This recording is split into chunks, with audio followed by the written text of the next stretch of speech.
Isang kamangha-manghang obra ang likha ng mga kabataan ng Parish Youth Ministry, St. William the Hermit Cathedral, Diocese of San Fernando de la Union at Dalican Artists La Union.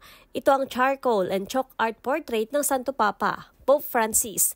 Ginawa raw nila ang sining para ipahayag ang kanilang pagmamahal, pasasalamat at panalangin sa Santo Papa. Itinuturing nilang leader na nagbigay ng inspirasyon sa buong daigdig dahil sa kanyang kababaang loob, malasakit at pananampalataya si Pope Francis. Nag-isip po kami ng parang activity kung saan pwede naman po kami magbigay pugay or tribute kay Pope Francis. At assign niya po sa mga misa, pagdarasal ng rosaryo, at pakikilahok sa mga live streaming ng mga gawain po sa Roma. Naisip po namin gawin itong chalk art dahil nga po na-inspire din kami sa talento na mayroon po yung mga miyembro po namin. Isa rin umanong inspirasyon sa mga kabataan ng Santo Papa. Ito raw ang isa sa nakita nilang paraan upang magbigay pugay at pasalamatan ang kabutihan ng Santo Papa. 10 kabataan lang daw ang unang gumawa nito, pero kalaunay tumulong na rin maging ang iba pang kabataan na galing sa katatapos na misa. Umabot din ng halos 3 oras bago natapos ang obra.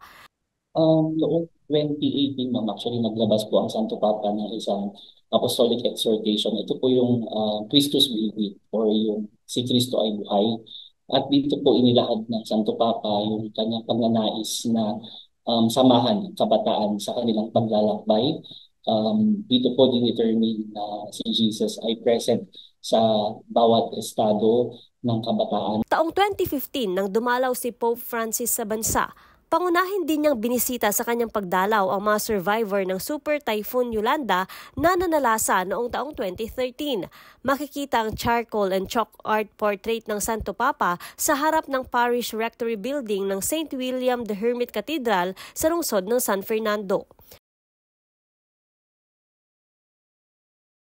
Ginaganap po ang Novenjales, yung pong 9 na araw na pagluluksa po para sa namayapang Santo Papa. Siguro po ay masisilayan po ito ng 9 na araw mula po ngayon. Hopefully po maging maaliwalas pa rin po ang panahon at hindi po umulan para hindi po ma-damage po yung ating pong chalk art. Dahil nga po gawa lang po ito sa chalk at sa charcoal po. Joan Ponsoy, Balitang Solid North.